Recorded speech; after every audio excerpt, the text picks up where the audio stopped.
Aloha, hola, and hello. Welcome to Thursdays for the Soul on this Cinco de Mayo day.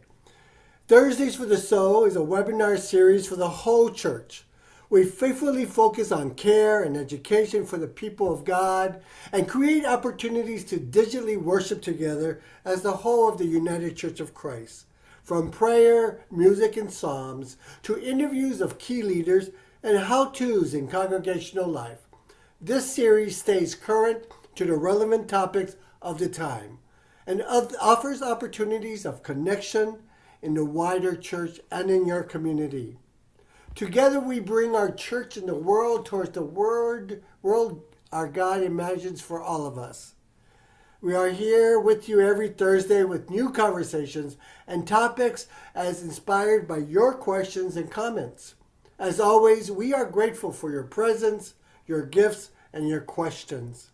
Thank you for being with us today and all along the way. Buen dia. I am the Reverend Roberto Ochoa, and I'm the UCC Minister for Cultural Inclusion and Congregational Support for Rural and Small Churches.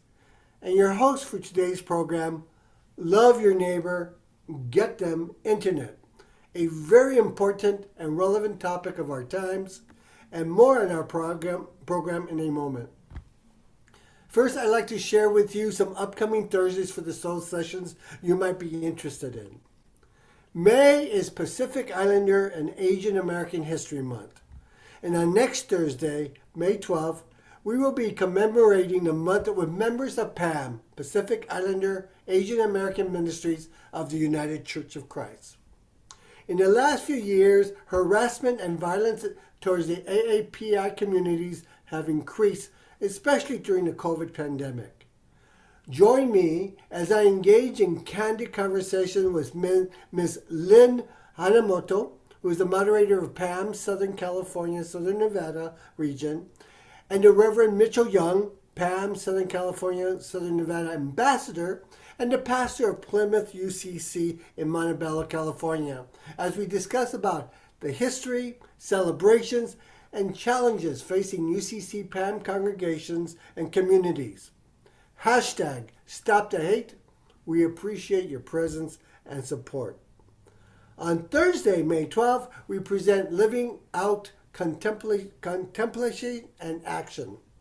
Come hear about and join in the movement of UCCers beginning to become a church of contemplatives in action, featuring Reverend Matt Carricker and Reverend Darrell Goodwin.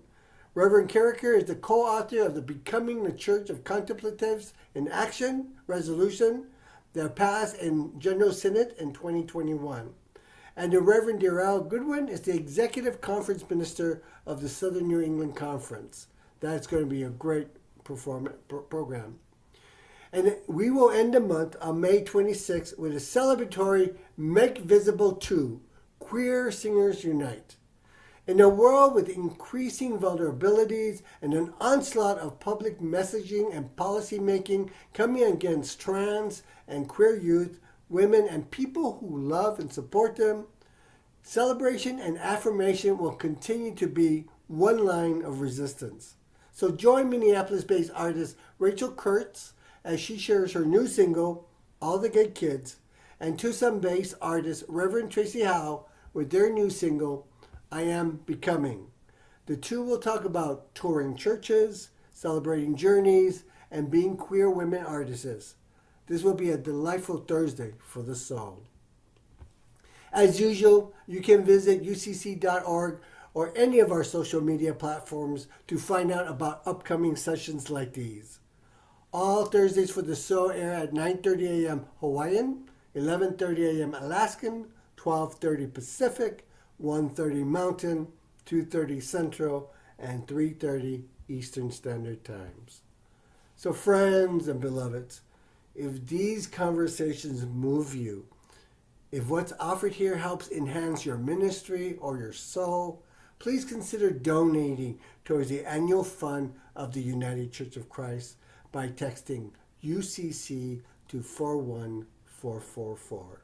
That's texting UCC to 41444. Your prayerful and financial support helps programs like these in the essential work of the United Church of Christ. Gracias and thank you. Now for today's program. Love your neighbor, get them internet.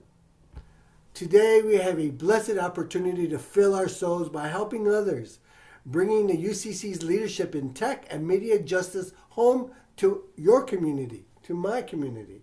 We know that if we don't have the internet, it's almost impossible to get a job, healthcare, housing, food, on education, worship, or even heck, seeing our grandkids. This is particularly true in rural and economically marginalized communities. There is hope, however.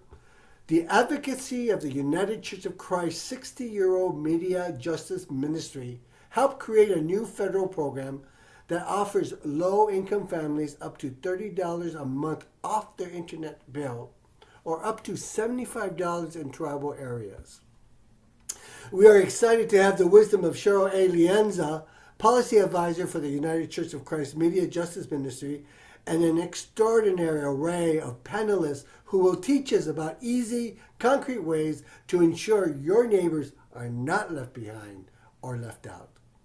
Cheryl, bienvenida to Thursdays for the Soul, and we are so pleased to have you with us. Thank you. Thank you so much, Roberto. It was such a warm welcome, and those sound like amazing upcoming events. I'm going to have to get myself signed up right after this. Thank you so much for having us here at this program. As Roberto said, my name is Cheryl Lianza, and I work for the United Church of Christ 60-year-old Media Justice Ministry. Some of you may have known us. We've been known by OC Inc., Office of Communication Inc., for a long time, but we just updated the name, so I hope you'll get used to the new name. To start us off today, I am very, very grateful to introduce one of the board members of UCC Media Justice, the Reverend Hyo Jung Kim, who is also a pastor at Mooresmere Community Church in Ridgeville, New Jersey.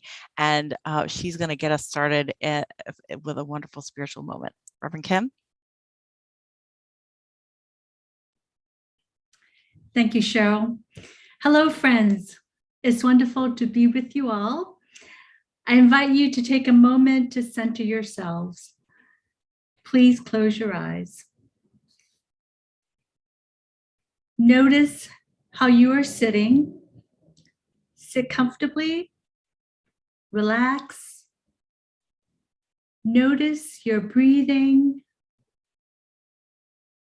Breathe in through your nose. Breathe out through your mouth. Breathe in through your nose and breathe out through your mouth. Notice your breathing. Breathe in, breathe out.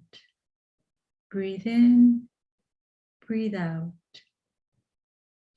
Be present to this moment and in this moment, and gently enter into prayer.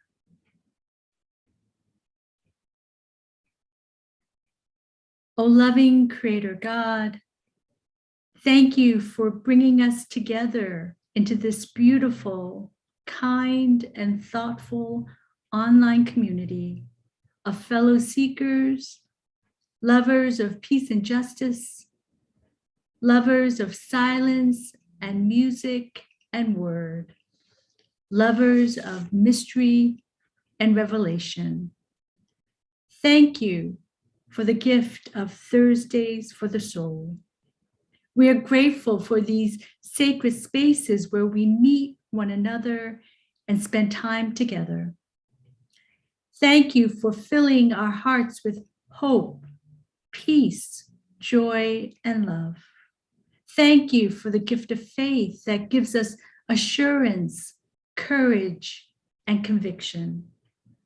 You gather us together into community, a community of love and compassion that cares for the least of these and helps others. Thank you for sending your Holy Spirit to us. She swirls around us, through us, and with us. She opens our hearts to your voice, your presence, your mystery. She invites us to listen. She invites us to be present with one another. Bless this time of listening and learning and connecting. Amen.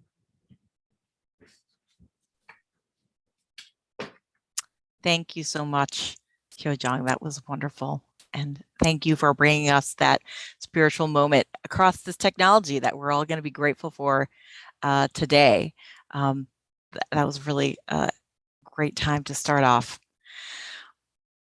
What we're talking about today is media justice. And I'm going to start to tell you a little bit about the UCC's Historic Media Justice Ministry. Then we're going to hear a little bit from Reverend Mcdorone about why social justice and media justice and technology are linked. And then my great colleague Olivia Wine will be here to talk about the details of this great program. And then we're going to talk with you about how to get the information of this program out into the community, hopefully in a really easy way with this great flyer. So that's a little bit of our agenda today, and we're really glad to have you with us. So as many of you may know, the United Church of Christ is, as we call it, a denomination of historic firsts. And we like to think of the United Church of Christ Media Justice Ministry as part of that grand tradition. In 1959, just 2 years after the UCC was formed, the UCC's media justice work began. The Reverend Everett Parker was the director of communications, and he was already a well-known faith and media expert at the time. And in that context, he was able to have a meeting with Dr. Martin Luther King. And he said, Dr. King, what can I do in my role to help with the civil rights advocacy, the civil rights movement? And Dr. King said, can you do something about the TV stations in the South? Because if you were watching television, and as you can remember, in 1959, in that time, it was a pretty unique opportunity to one of the few places you could get information. If you're watching the television, you might not even hear about what was happening around the country with regard to the civil rights movement. That information was cut off. And so the UCC, in the awesome way that the UCC does, Dr. Parker went and he looked around the country and he found the worst example. One of the worst examples, he found a TV station in Jackson, Mississippi, and WLBT TV in Jackson, Mississippi. And he got people together and they monitored the TV station and they kept detailed notes and they did this historic report that explained what was happening in that community, and they filed it at the Federal Communications Commission. And among the things they found is if there was a national news story coming through from the network, this local station would cut it off. There was no, Thurgood Marshall was doing something or something was happening in another part of the country. You wouldn't know about it there in Jackson, Mississippi. People of color, African Americans, were not accorded respect online. If they wanted to run for public office, they couldn't buy an advertisement. It was really outrageous. And the great news is that after many, many years of work, a decade later, the UCC went to the Federal Communications Commission. The Federal Communications Commission turned them away. They then went to court and they litigated in court and they won. And the last thing that Judge Warrenberger did before he became Justice Warrenberger was ordered that TV station to be put into the hands to the FCC to take another look and take that license away and put it into the hands of people who could serve the community. And so we've been working ever since then to help try and make sure that we have media justice, that we have the structures and policies and pressure on companies to make sure that the people who deserve to be served are served well and are accorded the utmost respect and good treatment. And that's everything from our work with the Change the Terms Coalition that holds social media companies accountable for hate and vitriol they allow to be spread online, to helping communities get low power radio stations, to helping communities get access to affordable and accessible broadband internet. So that's where we're here today, is to talk about getting access to the internet. And we've worked very closely. I'm so excited. I have some of our partners here today. The UCC works very closely with our civil rights partners in Washington. We work with the Lawyers Committee for Civil Rights Under Law, the NAACP, UNIDOS, the National Consumer Law Center, many others. And we're in there in Congress asking them to get some things done. And we've been really, really lucky that, the many unfortunate things have happened because of the pandemic. But one of the things that's happened is that everybody suddenly is much more clear about how important the internet is. So that is a little bit about our history. And now we're turning to the topic at hand. And one of the things that I often get asked is like, why does a church care about the internet? Like, what is the connection between social justice and internet or social media? And so I'm really grateful to have here today Reverend Mcdorone, who is a minister with the Eastern Association of the Missouri Mid-South Conference of the UCC. And her association just came to me recently. We had this great conversation, and so she has a really good personal experience with churches in her community about why the internet is important. So I'm going to turn it over to Reverend Mcdorone. Thanks, Cheryl. Yeah, so our association started this conversation about internet and technology really when the pandemic first hit, and we started comparing notes among our churches and figuring out that there were a number of churches in our association, which is indicative across the board, right? That did not have internet access or broadband access to be able to stream worship and pivot in all the ways that we were becoming online. But the other part of that was that even if our churches had internet access, the folks in our communities, in a lot of cases, did not have access.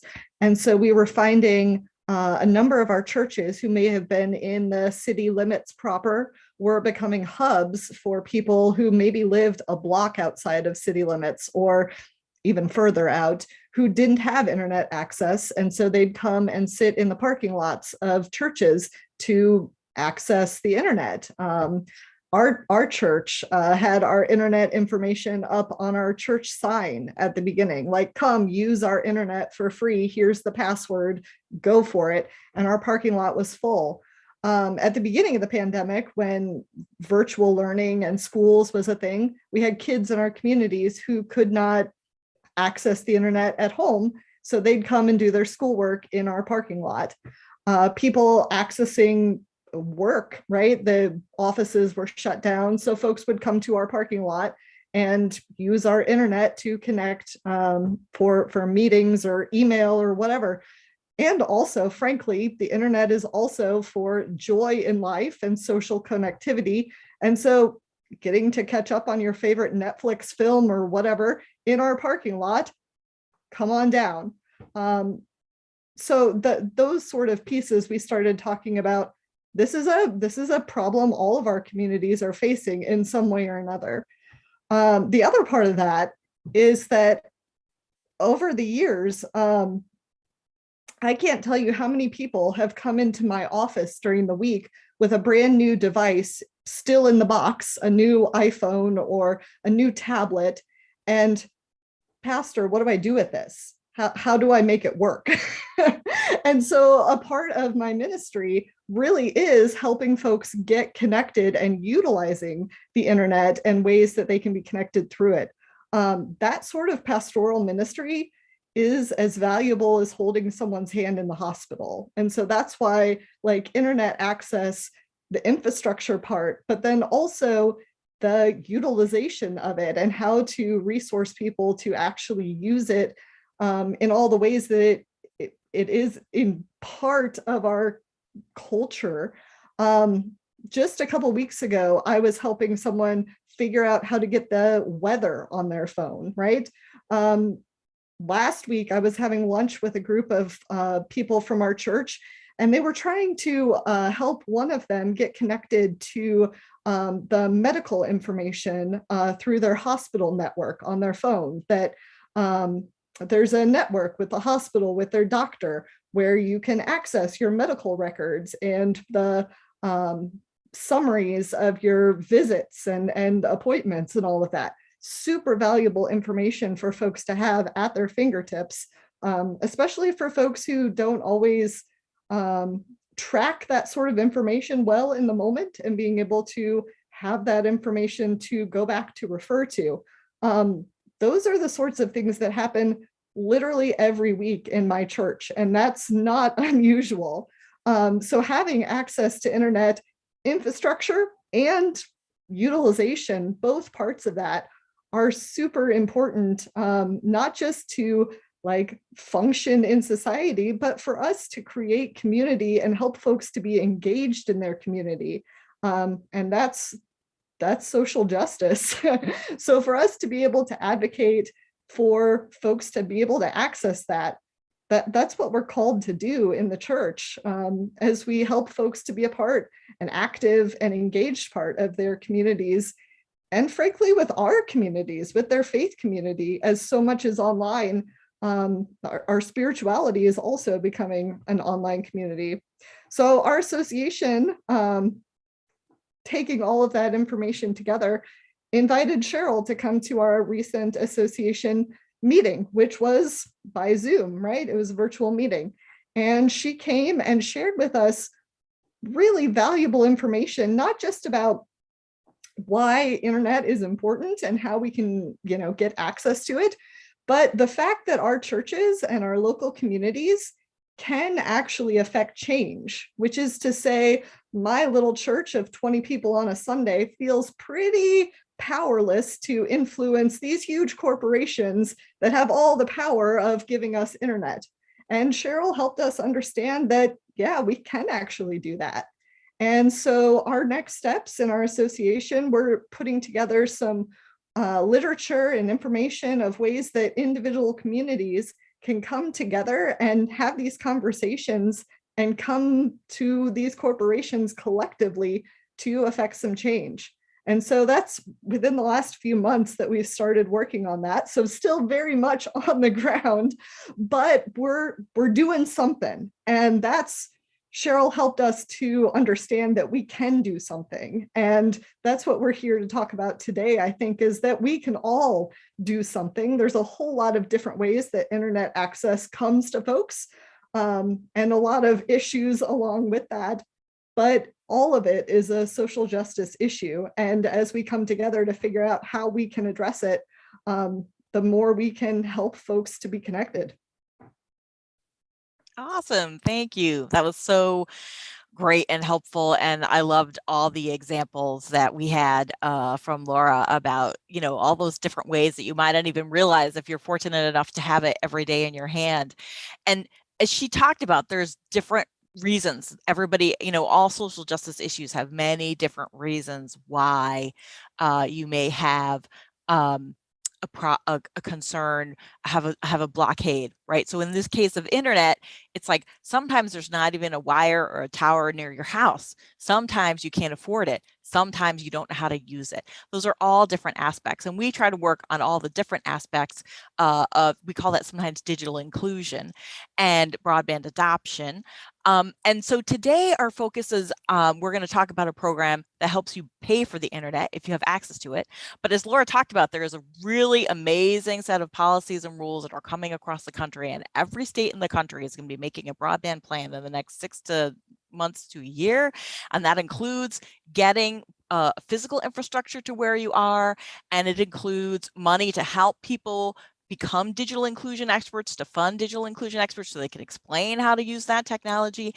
And it includes some actual money, cash on the barrelhead, to help you pay for this product, which is really just too darn expensive. So working together, we can help people with all those things. And we're lucky that we've really gotten this infusion through a lot of advocacy. We've gotten this infusion of some support and money for all these things. So I do want to tell you that I think I forgot at the beginning, but thank you very much for the folks who looked to the chat. I know some of us today, before I switch over to the next thing, I just want to say if you have questions, you can feel free, if you're with us here on Zoom, you can feel free to put those questions into the Q&A. And if you're with us on YouTube, we will have openings for you to ask questions. We're happy to follow up with me later. So I would love to talk to you via internet, via phone, via any way, via Zoom, if you want to have questions and want to follow up. But if you're here with us on the Zoom webinar, we will definitely share all the questions. And if you have questions, please do put them in the Q&A and we'll get to it. We'll get to those questions later. So now I'm going to introduce my good friend and colleague, Olivia Wine, who is with the National Consumer Law Center. She is really taught me everything I know about low-income access to broadband, and she's a really wonderful partner to work with as part of our civil rights work together.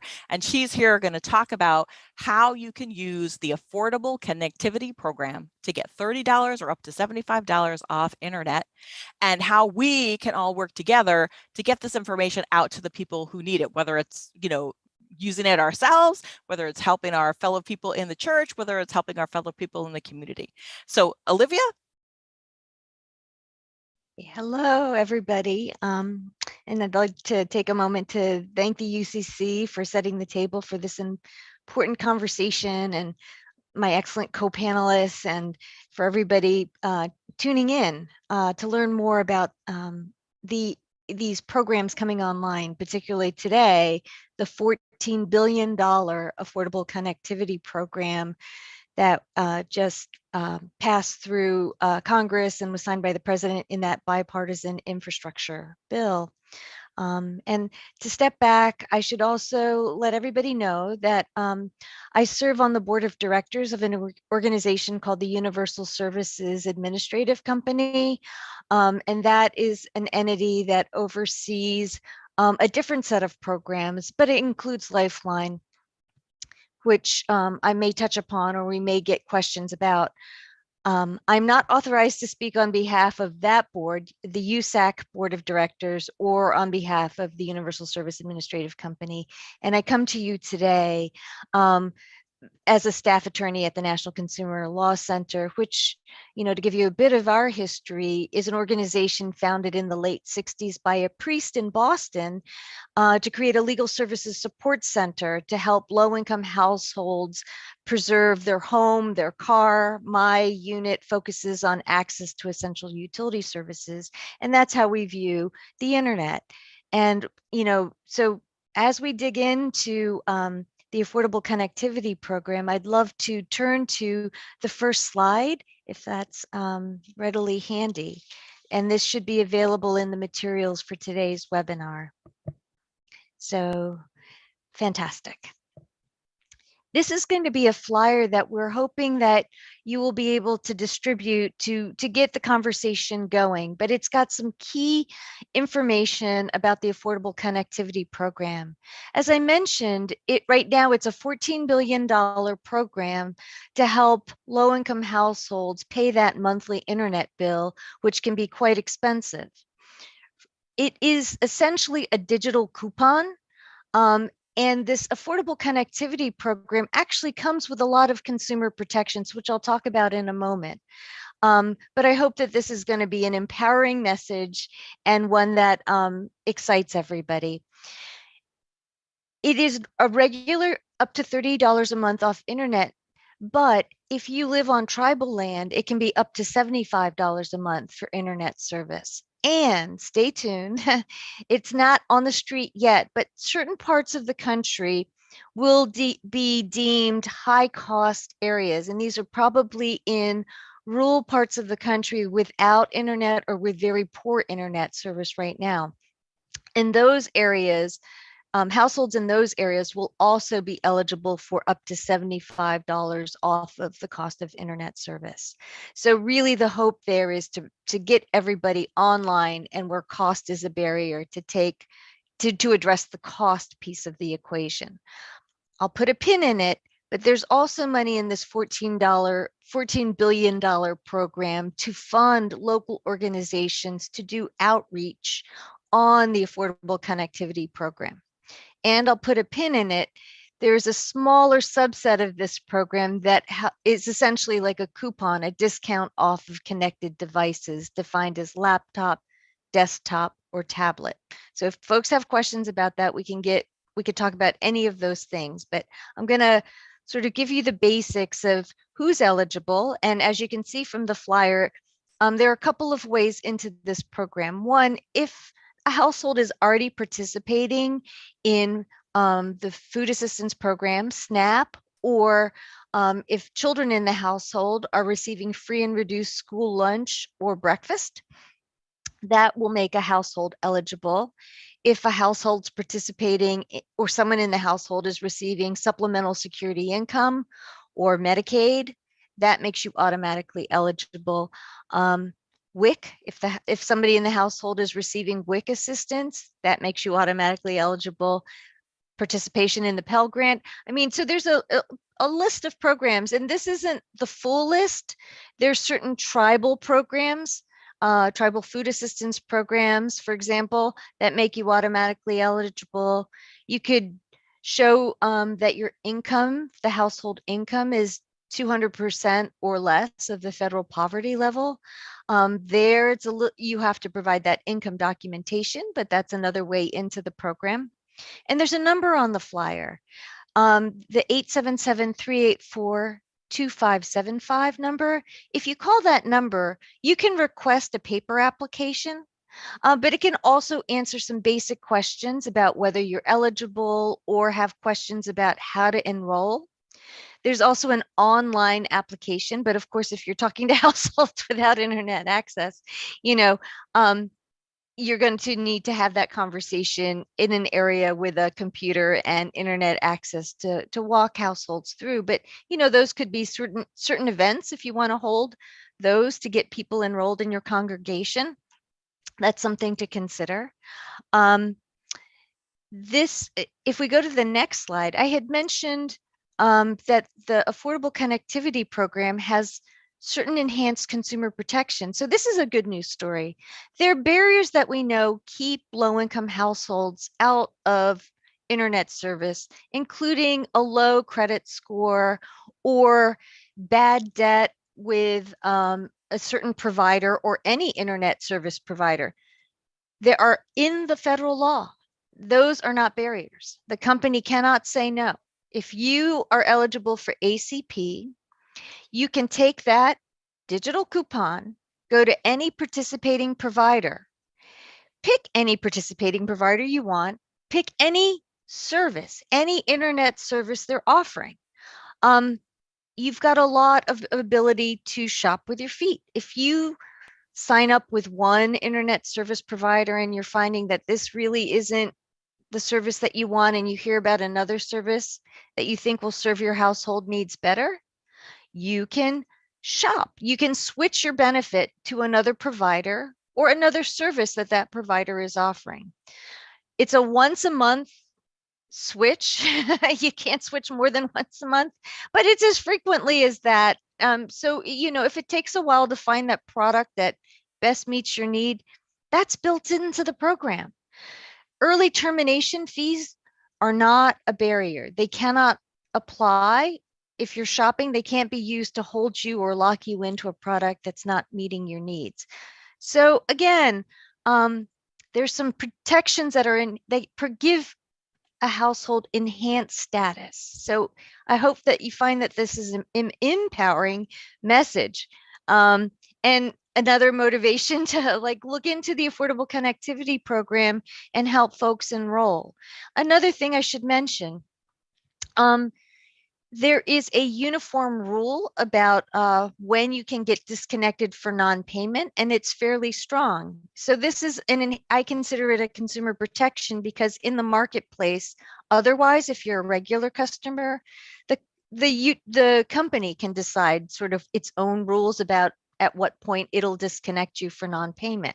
The federal rules for this program give you up to 90 days to figure out, and if you're falling behind, one of the strategies here is take that ability to switch services and find another service that perhaps is below $30 a month. So essentially it's a free internet service, and, keep that internet on. It's just going to be a different package. So it gives you time to line that up. Hopefully those are all enough sort of tantalizing tidbits to get you excited about the Affordable Connectivity Program and what's coming online. And I'll turn it back to Cheryl. Thanks so much, Olivia. And I just want you to know that as somebody who was making a lot of phone calls and calls with Congress, that Olivia was very, very assertive and did not give up to get those consumer protections. So we have her to thank for those. And it's we're very grateful for that, because when people are signing up for a program, it's great to know that, you have some extra protections. So, okay. So we know that cost is often a really significant barrier. You can get some funds to help pay for this program. There's a lot of programs that if you are somebody who's low income, you might already be in them. And in many cases, the FCC, if you are able to get to that online application, maybe you have a friend, maybe you show up in Pastor Laura's office, maybe you show up at the library, and they can help you, fill out that information. If they can verify that you're in one of these programs, your approval can be very fast, very fast. It's not across the board, but there is a chance that you could find out you're eligible in a very short period of time, 15 minutes or shortly afterwards. So it's possible for that to happen. Sometimes it takes a little longer, but there's hope that this could be a pretty quick process. And then, as she said, once you find out you're eligible, you can go to the company. Most companies in the country are participating in this program. So Verizon, Xfinity, Spectrum, Charter by Charter, Xfinity by Comcast, Fios, they're all participating in this program. So these are good, real, regular products that you can get out in the everyday world. It's not some special product. And in fact, a lot of the companies are getting ready to offer products that are very close, if not under that $30 price, because they're hoping that this is going to be free, that this is going to be a free product. So the company's getting paid, they're just getting paid by the government. And so somebody can get a service that they don't have to pay for. And there's a lot of folks in the country and the political leadership of our country who are very interested in this program. And you should be keeping your eyes and ears open, because there may be announcements coming as soon as next week from some of the folks in our federal system who are very excited and pushing out this program. There's going to be more resources coming and more information coming. So you're on the cutting edge right now in this webinar, but stay tuned. And I have this, I put a link in the chat where you can sign up to get on our list, and we'll know that you're interested in this program, and we'll keep sending out information and things to you. So here we are, we have this program. How's it doing? It's doing pretty well right now. We have about 11 million people who have signed up for the program, which is great. The thing is, probably even as many as 80 million people in the country could be eligible. So there's a lot of people out there who could get this money, and they're leaving money on the table. And these are people who could really use it. $30 a month is really helpful when you are, trying to figure out how to pay the rent and buy milk for your kids and do all the things you need to do. And what we have discovered as we're going out and looking around in the country, like, trying to figure out, working with our partners, like, why are people not signing up? Well, one thing is they might not know about it. It's very new. It just got created in the last few months, just came online, so to speak. And so people just haven't heard of it yet. And then the second thing is, when you tell people about it, they're like, wait, free internet? Are you sure? That doesn't sound like a real thing. They're very smart. They're becoming savvy consumers. They're like, wait, if it sounds too good to be true, it probably is. Well, in this case, it's not. Actually, it's true. So who is better to tell somebody that this is a real program, that they can use it, than somebody they know in their own community, right? They don't want to hear it from some random thing. I mean, the companies are definitely trying to advertise it, but like, people might not trust a company to have their best interests at heart, and that's often a wise thing to keep in mind. You have to look after your own interests. But we here in the faith community, we could tell people about it. And so what we wanted to do was help you all tell people about it and learn about it in the easiest way possible. So that picture that Olivia had up, there's a whole full flyer. We just wanted to show a little bit so you could see it in this webinar. But if you use the link below and the links that we'll send out after this webinar, you will be able to download these flyers and print them out. Because we're like, as Olivia said, if they're not online, it's not like we're gonna, having information online isn't always helpful. So you can print out this flyer, and we're brainstorming, like, how could you do it? We know many church communities, right? You're already doing things in your community. Maybe your church goes once a month to the homeless shelter and you take turns making dinner. Bring the flyer. Or do you have a food pantry? Do you volunteer in the food pantry? Bring the flyer. You could just put a flyer in every bag of groceries. You could hand out the flyers at Sunday school. You could hand out the flyers if you're making backpacks for kids, even for summer school or for the fall. You could put a flyer in the backpack. If you're at some other community event, even if it's a cultural event or something else, you could have the flyer so people could know, oh yeah, this is information about this is something from people that I know, and people would know that, oh, this is like a trustworthy source. We even have a Word version, so if you want to put your own church's logos or your own information on it, you can do that. We have some that are in PDF. We have the flyers in Spanish. We have the flyers in Mandarin. And like I said, there's more stuff coming out as we go. So there's more information. There's lots of stuff. We have toolkits that has links. The main thing we would like to do is, if you want more information, use that toolkit. But the basic thing is, get the flyer, print it out, give it to people. You can put it on your community bulletin board. So that is a lot of information. And I did just want to stop for a minute and see if anybody we had two things. One, if you have questions about some of the things that Olivia said. And then second, I wanted to hear, but let's start with that first. Roberto, do you see any questions in the chat? Did anybody have any questions about, do you understand the program? No, there's no questions here, but I was wondering, one question I may have is how can they get this information out for folks that may not even in more isolated areas? You know, because I know isn't there also some sort of government programs for infrastructure improvement, especially for rural areas? Yeah. Yeah. So there's two things to know about that for the rural areas. So first of all, I'd love to have a dialogue with you, Roberto, also. Like, you know a lot about rural communities and our faith tradition. So like, how would we get even this information out there? Some people might have access to internet. They might not know it. Also for folks, it can even be a phone. So if somebody is homeless and they don't have a home, they could get access to this program on a phone. But there is, as I said, there's another set of programs that are coming out, and that's that will be money to build infrastructure. And there's been some other programs that are coming online where they're going to build infrastructure. I would say if you're interested in that, my email information is at the end of this email. We're going to put up a slide and it'll come in the email. We could talk more about how to do that, but I would say that as Olivia was saying, the bipartisan infrastructure law, the IIJA is the name of the law, offered $42 billion to build internet around the country, special attention to internet and tribal areas. And all of these rules are coming out soon. And your state has a broadband office, I promise. You have somebody working on broadband, and they're going to be making a plan, and happy to do some follow-up about how to access those plans and information. That's the, oh, great. And if you can see the chat, my email address is in the chat, and it's cleanza@alhmail.com. But we'll get it to you afterward in case you didn't want to write that down. Great. So this is one of my questions, actually, Roberto. You were saying, like, how do you get it out there? How would you get a flyer out there in a rural community? How would that work in your mind? Like, what do you think that would look like? Well, speaking from a congregation, from the faith communities, definitely using resources.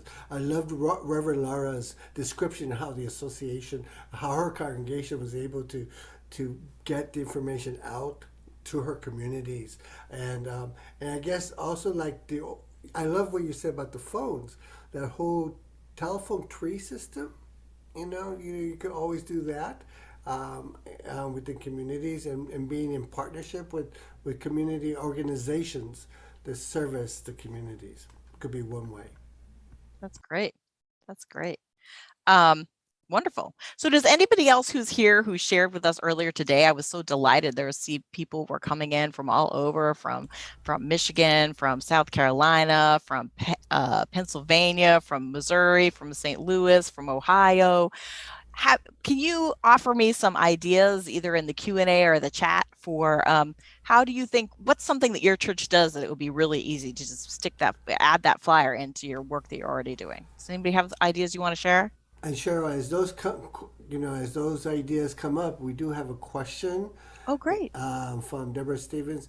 What would a homeless person need to have an address, or could they simply apply by phone with their phone number as an ID? That is a great question. Yes, people who are homeless can apply. Quite often what they do is they apply using, say, a homeless shelter as an address. There's a whole procedure. Olivia, is there something more that we should say about how to apply if you don't have a home address? Yeah, there are a couple of ways, and one way I'm going to describe also applies to certain parts of rural America and tribal lands. While you don't need a physical structure, a home, so to speak, with a unique U.S. or recognized U.S. Postal Service number, an address, to apply. This benefit follows people, not buildings. There is a rule, a duplicates rule. So it's only one per household. And so the way they enforce that is they do kind of need to know where you reside, where you sleep at night.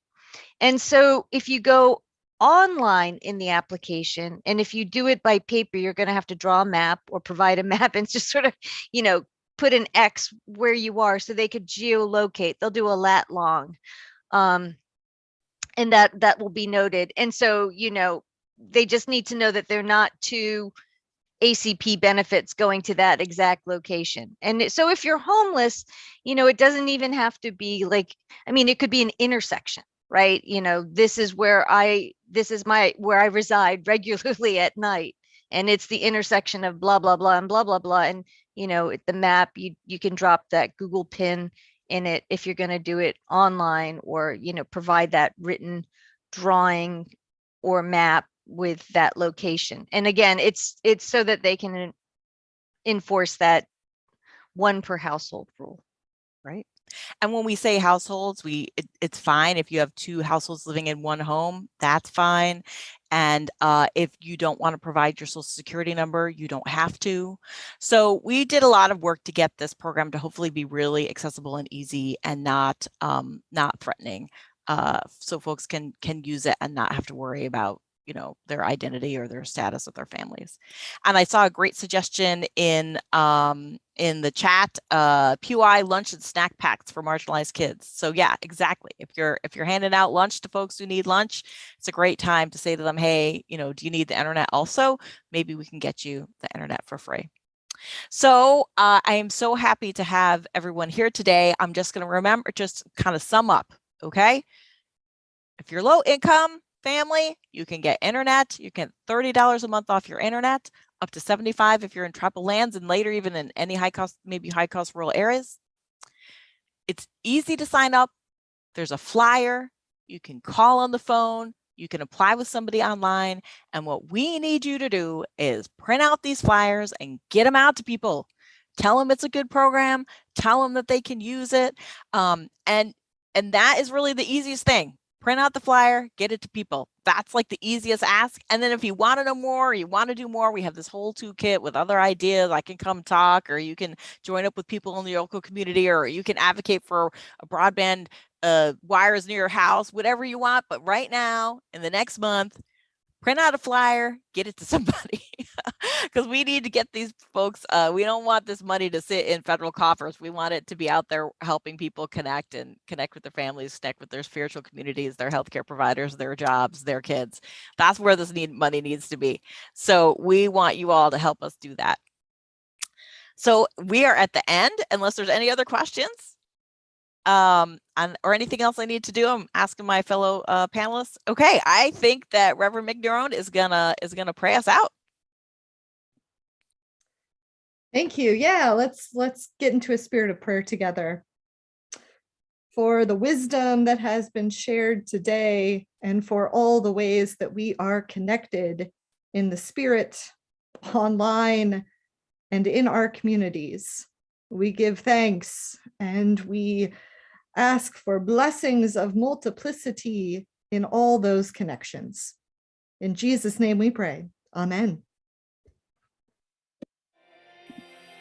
Siblings and sisters and brothers in Christ, if this conversation has moved you, if what's been offered here has helped enhance your ministry or your soul, please consider donating towards the annual fund of the United Church of Christ by texting UCC to 41444. Your support will help programs like this in the essential work of the United Church of Christ. Thank you for your support.